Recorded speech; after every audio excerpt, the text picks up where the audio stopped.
Assalamualaikum warahmatullahi wabarakatuh. Balik lagi bersama Bapak Dadang Trisubakti pada mata pembelajaran biologi kali ini.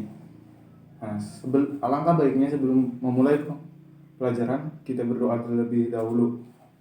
Dimohon untuk Ketua Kelas Aji Saputra untuk memimpin doa, dipersilahkan.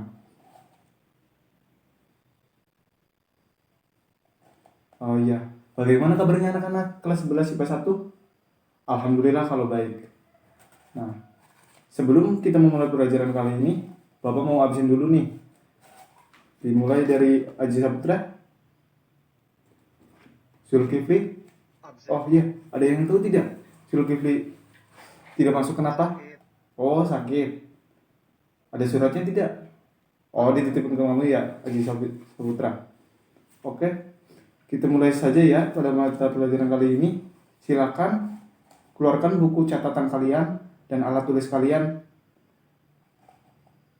Oke, ada yang masih ingat tidak pada pertemuan minggu lalu kita membahas tentang apa?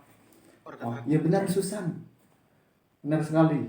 Organ reproduksi. Fungsi utama organ reproduksi adalah membentuk individu baru. Nah, setelah membentuk individu baru, pasca kelahiran yang disebut itu bayi.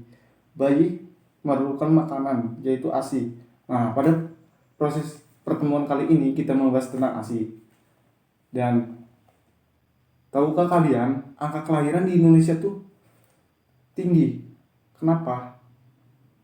Indonesia bisa menduduki nomor 4 di dunia dengan angka kelahiran paling tinggi. Nah, bagaimana cara menekan angka kelahiran tersebut dan bagaimana menghasilkan SDM yang berkualitas? Nah, daripada kalian rekan-rekan nih bingung, mari kita simak video yang Bapak akan tampilkan. Mohon siapkan buku catatan kalian dan alat tulis kalian. Catat hal-hal yang penting di dalam video. Dan apabila ada yang ditanyakan, tanyakan kepada Bapak. 6 bulan lebih eksklusif bersama Cita dan Boni.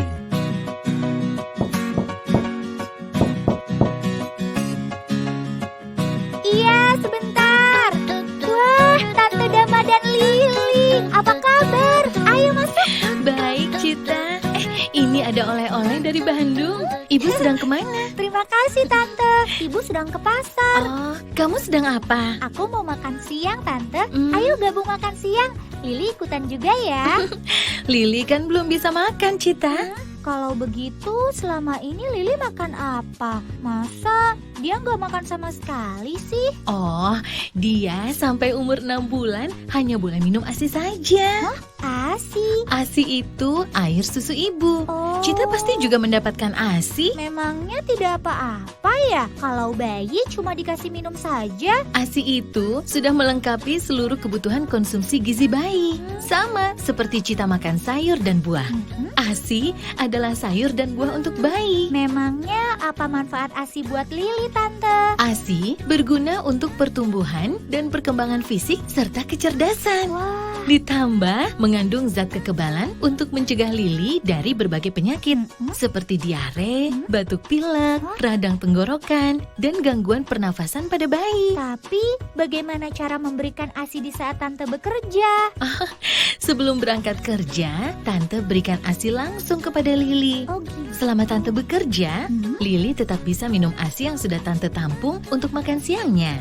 Sampai berapa lama Lili harus minum ASI? ASI eksklusif diberikan kepada bayi dari umur 0 sampai 6 bulan.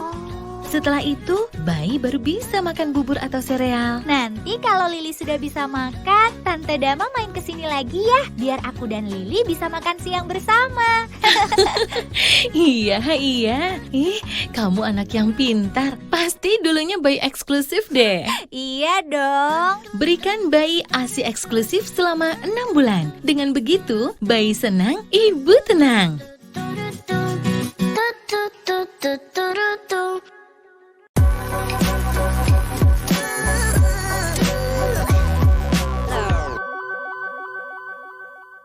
Ada Rencana dengan istri untuk ikutan KB nih dok. Apakah kalau KB istri dijamin dok nggak bisa hamil 100%? Kalau spermanya langsung ke dalam gitu dok. Banyak juga sih yang saya dengar kasus-kasus orang yang pakai KB lah, pakai kondom lah, apalah masih kebablasan dok. Akhirnya Ya, hamil jadi juga. KB modern itu tetap ada kegagalannya. Spiral 3%, ya. Kemudian pil 1%. Ya, kemudian suntik juga sekitar 0,8 sampai 1%. Artinya apa? Artinya bahwa metode-metode tersebut tetap mengandung kegagalan meskipun hanya 1 di antara 100 atau paling maksimal 3 di antara 100. Tapi tidak ada salahnya ber-KB ketimbang kalau misalnya menggunakan KB alami seperti misalnya yang disebut dengan metode Ogynogenos ya, artinya itu menghindari masa subur ya. Nah, itu juga kegagalannya sampai 30%. Atau yang cara-cara dikeluarkan di luar azal itu juga kegagalannya sekitar 20%. Artinya apa? Artinya tetap KB modern jauh lebih baik keberhasilannya dibandingkan dengan KB yang Alami, Alami. kita atur sendiri ya. Oke. Dokter, apakah berhubungan setelah 40 hari akan terjadi lagi pembuahan, dok? Setelah 40 hari hubungan seks tanpa KB bisa terjadi pembuahan. Apalagi kalau dia tidak menyusui. Tapi Iya. Pak, menyusui pun Ada kemungkinan alami itu kan sebagai KB alami itu tetap kegagalannya sekitar 30% juga. Oh, istri saya mengalami kram perutnya dok sebelah kiri baru-baru ini, jadi takut dok kalau misalnya nanti hamil. Kram perut itu biasanya disebabkan seringkali juga oleh adneksitis atau peradangan pada saluran telur. Jadi sebaiknya sebelum hamil memang seorang wanita mencek upkan dulu ke dokter kandungan untuk diketahui apakah dia betul-betul siap untuk hamil atau tidak. Oke. Bukan KB dan setelah hari kelima terus melakukan hubungan intim, apakah ada kemungkinan hamil dok? Karena ada penundaan hamil sebab anak pertama usianya 20 bulan dok. Ya, kalau mau melakukan KB ya melakukan KB yang modern, jangan pakai yang alami. Kalau ada kemungkinan hamil ditanyakan, pasti ada kemungkinan hamil. Karena KB alami itu kegagalannya 20-35%. Jadi kalau misalnya mau menggunakan KB yang modern, Anda boleh pilih IUD, boleh pilih pil, boleh pilih suntik, boleh pilih susuk, apapun. Kegagalannya itu ya antara 1 sampai dengan 3%.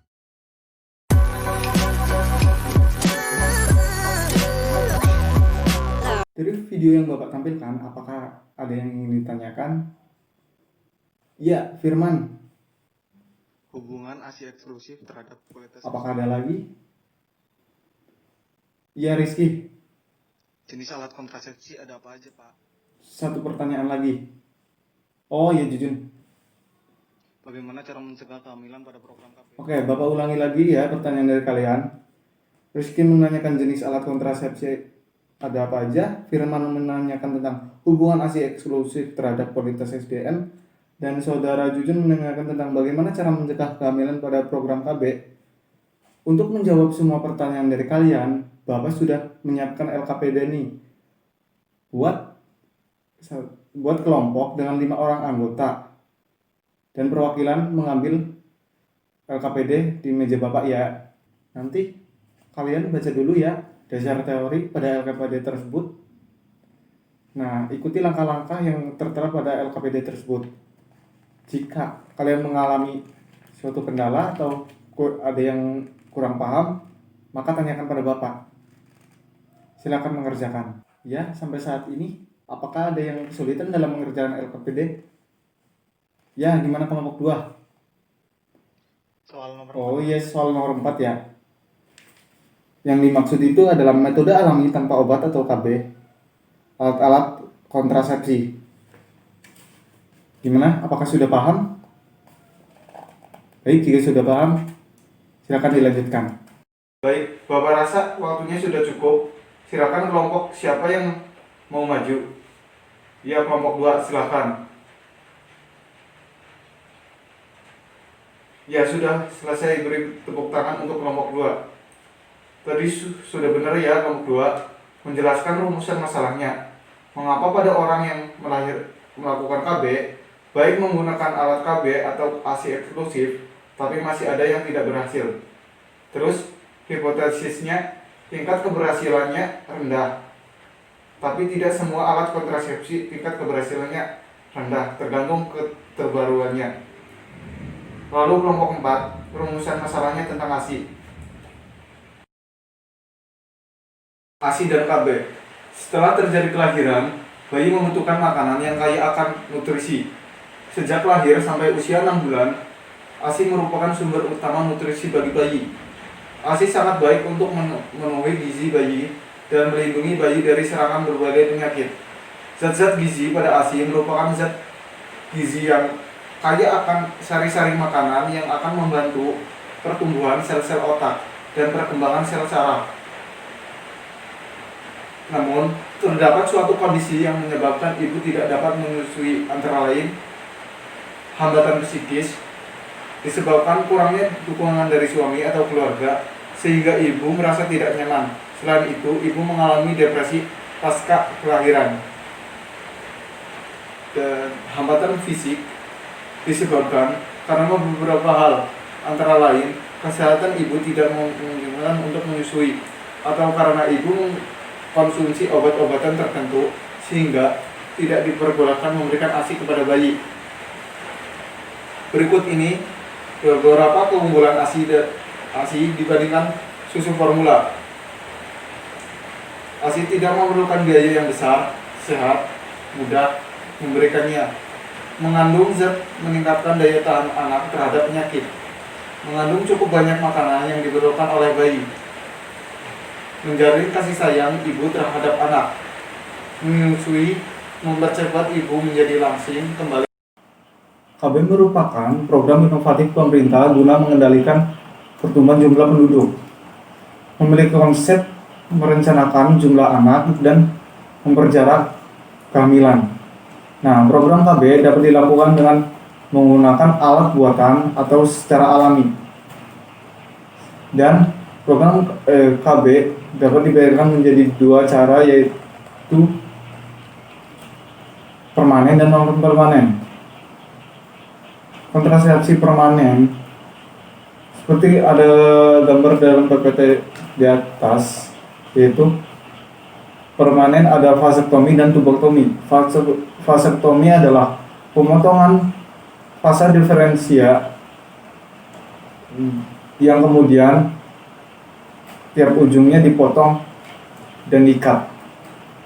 Dan tubektomi adalah pemotongan ovindo yang kemudian tiap ujungnya diikat. Kontrasepsi non permanen. Kontrasepsi non permanen dapat dibedakan menjadi dua, yaitu ada yang dengan obat dan dengan alat. Dan yang dengan obat adalah pil KB, suntik KB, spermisida. Yang menggunakan alat yaitu kondom, diafragma, IUD, intrauterine device. Dan penggunaan kontrasepsi tanpa obat, yaitu menggunakan dengan cara senggama terputus, sistem kalender, dan saat menyusui. Sampai saat ini, adakah yang ingin ditanyakan? Jika tidak, dari rekan-rekan sekalian, apakah ada yang dapat menyimpulkan pada pertemuan minggu ini? Oh iya, Fikri silakan. Baik, Saudara Fikri sudah menyimpulkan dan Bapak akan sedikit menambahkan simpulan dari Saudara Fikri, yaitu pasca kelahiran sampai usia 6 bulan, ASI merupakan makanan yang sempurna bagi bayi. KB merupakan cara mengatur jumlah anak dan memberi jarak kehamilan. Dan baik, Bapak rasa semuanya sudah paham. Bapak akan memberikan post test untuk kalian, diisi selama 10 menit. Jika sudah, berikan ke meja Bapak. Silakan kumpul dan kembalikan. Hasilnya akan Bapak bagikan minggu depan, ya. Oke, di penghujung pertemuan kali ini, di di penghujung pertemuan kali ini, mohon maaf apabila Bapak mempunyai tutur kata yang salah atau perbuatan yang salah, mohon dimaklumi dan mohon dimaafkan. Terima kasih. Wassalamualaikum warahmatullahi wabarakatuh.